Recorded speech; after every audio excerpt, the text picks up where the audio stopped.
was Vivi Brown. I hope you enjoyed that video. We're going to be joined now by the author of this wonderful book, Overcoming Emotional Baggage. And I'd like to welcome here today Gladys Famoriyo. Lovely to have you in the building. Thanks for inviting me. Gladys, you know what? You're a lady with many titles, but we're going to get to that later on. Okay. But, you know, in your career, you're developing and training individuals, groups, organizations. What made you choose such path in life?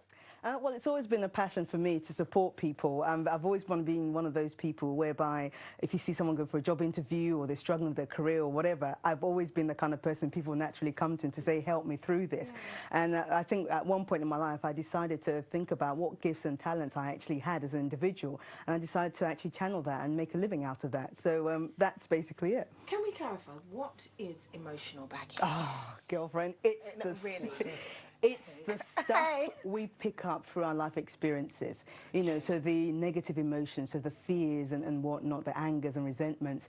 It's the negative mindsets, the low self-esteems and low self-confidences. It's the behaviours we shouldn't be doing, like comfort eating and retail therapy and, you know, the things we use to try and fill voids in our lives. That's what emotional baggage is. I must have like a 32 kg bag that you take to Nigeria. We all have it in some shape or form, and my philosophy is trying to make people aware of their attitudes, their belief systems and their behaviours and what they can start to do about it, because a lot of us don't know the impact it has on us. How can we prevent getting this? You know, you have to live and you have to meet people, you have to go through experiences. How do you not pick up emotional baggage? It's not so much how do you not pick up, because sometimes we just don't know what's around the corner. Okay, so I think one of my key principles is making sure that you come from a place of strength. So always looking after yourself, taking out, and when I say that, it's about your inner development. It's not just about the outward, which a lot of us tend to do, but your inner spirit, your mind, keeping that in shape. But if something does happen and you find yourself in that situation, I have a couple of rules. Number one, get off the treadmill and deal with it. Number one, identify what the issue is, okay? Don't say, well, that's how I am. Exactly. We don't like it, it's painful. But the reality is until you do that, how do you treat or move forward until you identify that? In talking about it in the publication of Emotional Baggage, you do talk about women living their abundant life. Can you elaborate more on that? I want to live There's an the abundant process. life. Camilla's ears are wide open. Abundant life for me, it's about living a life, purposeful life, a fulfilled life, a life where you're able to use your natural gifts and talents, a life where you can experience, you know, fulfillment in every area of your life. So whether it be financially, spiritually, emotionally, every facet of your life, your career. And I think a lot of people are looking for that. And after many years of trying to support people, it just dawned on me that there's so many barriers in the way, and one of them was emotional baggage. I mean, how do you go and approach your bank manager and say, I need 50 grand for my business, if you feel I'm not worthy, I'm not worthy? So it's about raising people's, the confidence issues. So, you know, you say you have an abundant life and a fulfilled life. Is it about maybe marriage, children, you know, owning your own business? The usual roots. It's whatever you call it to be. Okay, so for you, if it's starting a business, great. If it's been a fantastic mum or husband, fine, whatever it is. But all I'm saying is make sure that you are living that life. There's no point getting to the end of our life when we're all grey in our rocking chairs and say, I wish, I wish. So what are our problems? Okay, not maybe ours, because you may not have emotional baggage. You've overcome. Well, I mean, top 3 unresolved issues from your past to your present. So childhood abuse, things like that. You know, you were spoken negatively as a child.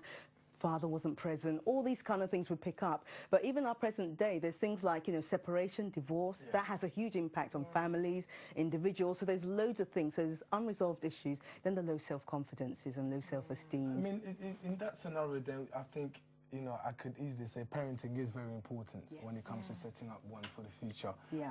What role do you think parents should play at home in order to set up their kids for the future in situations like these? Because not everyone may have access to, you know, your publications. So I think, well, the key thing for me is we are all products of our childhood. So, and if parents can really embrace that, so it makes women and men, fathers, mothers, whoever, take a back step and say, well, actually, what message am I putting across to my children? Your mindsets, again, your belief systems and your behaviours. Why is it that a young child, or, you know, at one point, children think, yeah, I can conquer the world. Somewhere down the line, someone tells them, you're rubbish, you can't do it.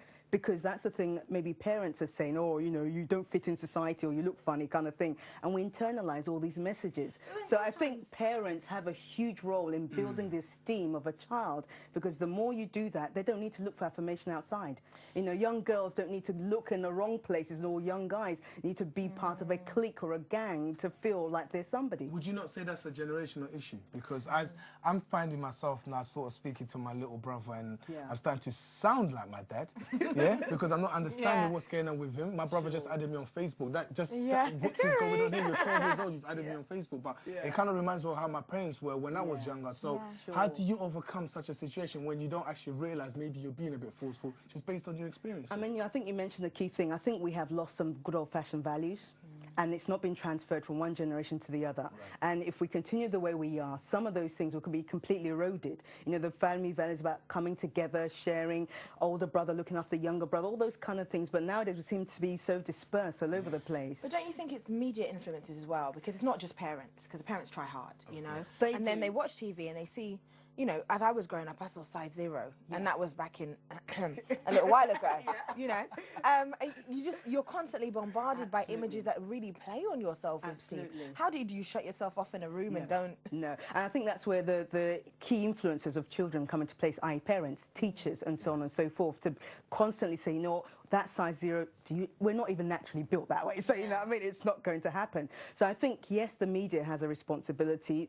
Religion, culture, you name it, or there's different parts of society that gives us different messages. And I think it's for us, those who have the opportunity to influence other people, to try and get rid of some of the negative messages and say, actually, you are you and you are you. You're unique. You don't need to fit in. Brilliant. You know, you mentioned religion being one of the factors. How important is faith in dealing with such matters and overcoming your baggages? Well, for me personally, it's been the anchor that's got me through some serious situations. And I was speaking to a group of women today, and I feel that because sometimes we neglect the inner part of us, we are made of a spirit, soul, and body, whether we like it or not. And it's no point me just going to the gym and working out, but up here and here is a completely different story. So for me, faith is the anchor. And all throughout the book, I do have Christian themes in there to try and help people look at another way of dealing with this. Alcohol is not going to deal with it. Comfort eating, which I can relate to, doesn't deal with it. So how about trying another approach that looks more internally and then work from the inside out? So I believe faith is a key thing. So, like, for example, it's Monday today. Yes. And how do we just motivate ourselves for the rest of the week? How do we kickstart ourselves to be positive and, you know, keep it moving? Because it's hard. It's hard.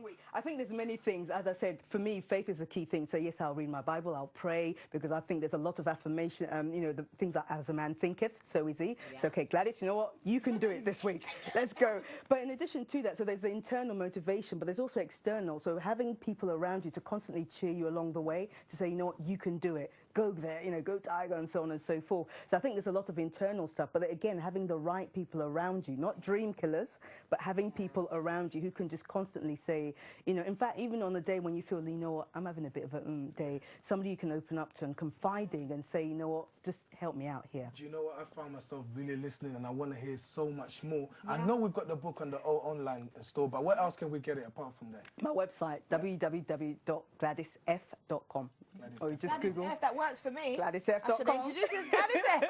Thank you very much, Gladys. You know, I wish we could have more time and really get into some of Kamilah's issues, but we have to keep going. Now we know you've been waiting patiently for it throughout the show, but the wait is over. Here's the lowdown.